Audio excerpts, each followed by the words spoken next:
ಪ್ರಾರಂಭದಲ್ಲಿ ಇಲ್ಲಿ ನಮ್ಮ ಹತ್ರ ಮೇಲೆ ಫಸ್ಟ್ ಫ್ಲೋರ್ ಒಳಗಿತ್ತು. ಅದು ಪೇಪರ್ ಒಳಗೆ 10 ಬೆಡೆಡ್ NICU ಅಂತ ಇತ್ತು. ಅದ್ರ ಫಂಕ್ಷನಲ್ 6 ಬೆಡ್ಸ್ ಇದ್ವು, 6 ಬೆಡ್ ಇದ್ದಂತ NICU.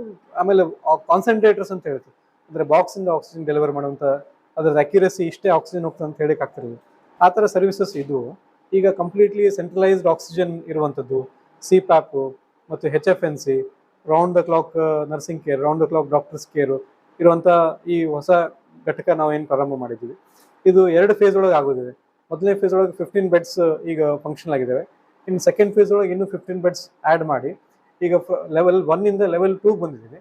ಇನ್ನು ಬರುವಂಥ ದಿನಗಳು ನಾವು ಲೆವೆಲ್ 3 ಕಂಪ್ಲೀಟ್ ನ್ಯೂನಿಟಲ್ ಇಂಟೆನ್ಸಿವ್ ಕೇರ್, ಅದು ನಮ್ಮ ಗುರಿ ಆಗಿದೆ. ಸೊ ಸೆಕೆಂಡ್ ಫೇಸ್ ಒಳಗೆ ಅದನ್ನು ನಾವು ಇಂಪ್ಲಿಮೆಂಟ್ ಮಾಡ್ತೀವಿ.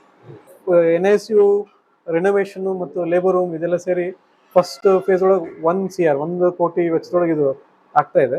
ಇನ್ನು ನೆಕ್ಸ್ಟ್ ಇನ್ನೊಂದು ಸ್ವಲ್ಪ ಫಂಡ್ಸ್ ರಿಲೀಸ್ ಆದ್ಮೇಲೆ ನೆಕ್ಸ್ಟ್ ಇನ್ನು ಸೆಕೆಂಡ್ ಫೇಸ್ ಒಳಗೂ ಕೆಲಸ ಮುಂದುವರಿತೀವಿ. ನವಜಾತ ಶಿಶುವಿನ ಮರಣ ಪ್ರಮಾಣ ಕಡಿಮೆ ಒಂದು. ಎರಡನೇದು, ಇಲ್ಲಿಂದ ಹೊರಗಡೆ ಹೋಗುವಂತ ರೆಫರ್ ಆಗುವಂತ ಮಕ್ಕಳ ಪ್ರಮಾಣ ಕಡಿಮೆ ಆಗ್ತದೆ. ಈಗ ಉದಾಹರಣೆಗೆ ಈಗ 800 ಗ್ರಾಮ್ ಬೇಬಿ ನಮ್ಮಲ್ಲಿ ತೋಳ್ತಾ ಇದೆ. ಇದು ಯಾದಗಿರಿ ಜಿಲ್ಲೆಯೊಳಗೆ ಏನಾಗಿತ್ತು ಅಂದ್ರೆ ಹೊರಗಡೆ ಸಹ ಖಾಸಗಿಯವರು ಸಹ ನಾವು ದುಡ್ಡು ಕೊಟ್ಟರು ಸಹ ಈ ತರ ಟ್ರೀಟ್ಮೆಂಟ್ ಖಾಸಗಿಯಲ್ಲೂ ಆಗ್ತಿರ್ಲಿಲ್ಲ. ಇದು ಸರ್ಕಾರಿ ವ್ಯವಸ್ಥೆ ನಾವು ತಗೊಳ್ಳುವಂತ ಪ್ರಯತ್ನ ಮಾಡಿದ್ವಿ.